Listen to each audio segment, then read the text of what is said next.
Yo, what's going on, boys? In this video, I'm going to be going over 10 tips and tricks to help you improve fast on keyboard and mouse. This video is going to be aimed more toward beginners, but I guarantee even if you've been playing on keyboard for a while, you're going to learn something new. So without any more yapping, let's jump in. Starting off with input discipline. Input discipline is the most important thing when it comes to improving quickly after switching to keyboard and mouse. So many new keyboard players expect their skill level to match what they had on controller way too early. With a mindset like that, it's easy to get tempted and start playing controller again. The first stages of playing keyboard are breaking down the controller muscle memories in your brain. By constantly switching back and forth before that new keyboard muscle memory is built, you're just making your improvement way more difficult than it needs to be. When you've just switched, you're going to be fumbling your keys, missing shots, and missing edits. But you have to understand that those mistakes literally just come with it. And the more consistent you are with the keyboard, the faster you'll develop the muscle memory you need to actually start getting better. Next is settings optimization. Finding the right settings is super important when you're first learning keyboard, so actually take your time to find settings that work for you. Don't just copy your favorite pros keybinds expecting it to make you better. The pros aren't where they are because of their settings. They've dedicated an insane amount of time grinding competitive and learning concepts at an extremely high level. When finding the right binds, there's one guideline that most players follow, and that's having one bind on your pinky, one on your index, and two on your mouse. This setup gives a ton of options when it comes to your edit button. With your binds spread across different fingers, there's no heavy load on any area of your hand. So depending on your build binds, you can easily use your index and edit with E, F, or R, and with your thumb totally free, you can use C or V. The finger and bind you edit with is 100% personal preference. There's no best edit button. It's all about what feels comfortable specifically for you. Moving on to your sensitivity, you can play on whatever you want as long as you feel comfortable controlling it. But if you're totally lost when trying to find the right sensitivity, start at 8.0, X and Y on 800 dpi and just move up or down until you find something that feels right.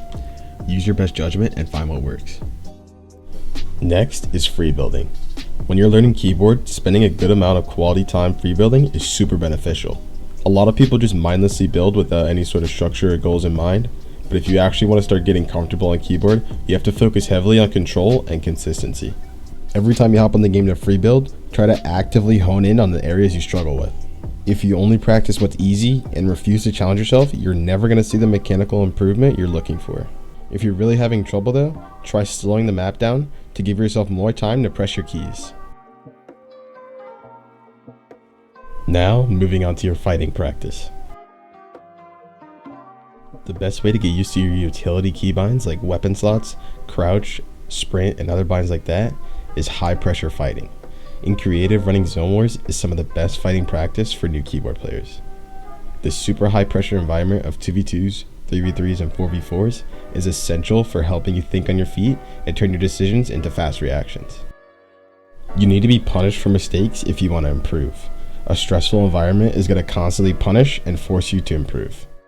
Don't just run zone wars as a warm-up. Actually lock in and push yourself to be faster and more accurate. Especially in the beginning stages of a new input, high intensity fighting practice is the best way to break into new muscle memory development.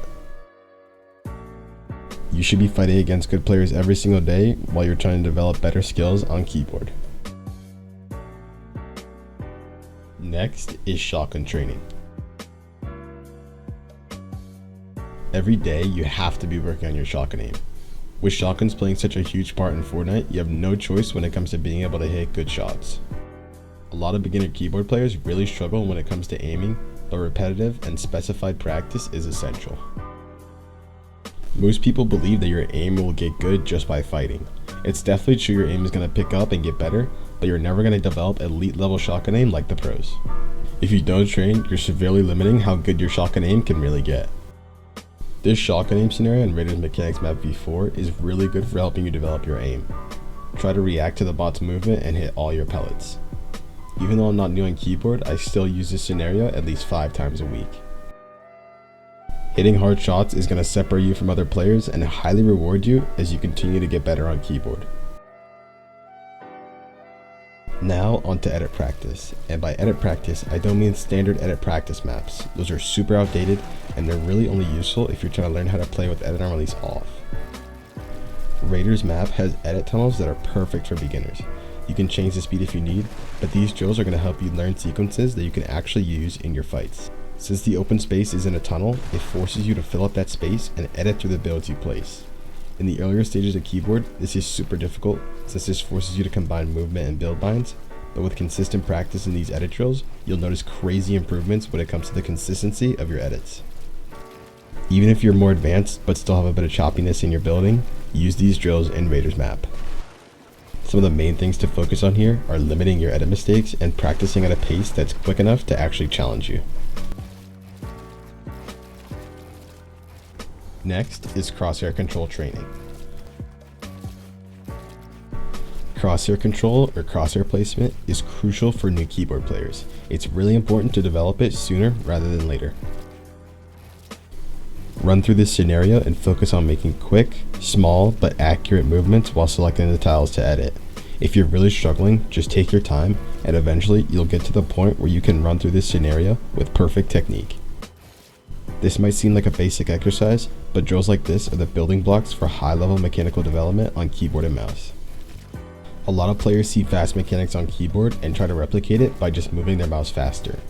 High-skilled mechanical players like Cooper and Polarized have mastered edit timing and crosshair placement. Speed means absolutely nothing without technique behind it. When you watch those types of players, you can see the amount of control they have in terms of every crosshair movement. There's no over-flicking or under-flicking, just elite level control and true intention with every move. Moving on to piece control. Piece control exercises are one of, if not the best way, for you new keyboard players to improve.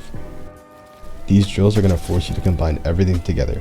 Your build pieces, movement, weapon slots, and edit timing all get used.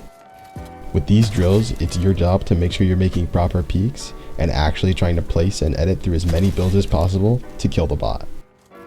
It's also going to help get you comfortable swapping to your shotgun and hitting a good shot after you piece someone. I've seen many times when new players get a good piece control and completely fumble when it's time to shoot. Grinding out good reps of piece control drills is going to help you out a ton. Next is aim dueling. If you don't have a friend to aim duel with, this scenario with a moving bot is perfect. The main goal here is to help you work on closer range tracking. With no aim assist on keyboard, your close ranged aim needs to be well established. Tracking your target is much harder, and if you can't follow up a good shotgun shot with your spray weapon, you will literally lose every single fight. Use an AR and SMG for this scenario since you would obviously follow up with either of those weapons. Hone in on being accurate while hip firing and ADSing. You have to be confident as a Fortnite player, and good aim is one of the best ways to make sure that you feel confident in every fight you take. Using the bot is a good warm-up, but when you're trying to take your close range aim to the next level, grab a friend and hop into a 1v1 aim duel against each other.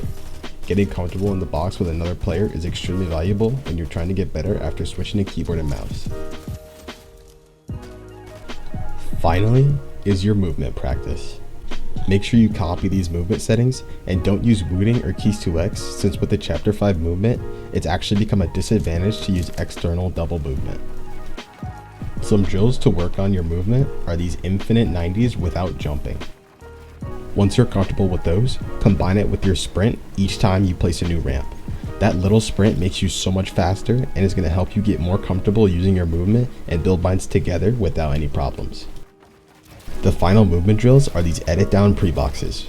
Work on strafing hard enough to be able to place the walls and cone without falling into the box.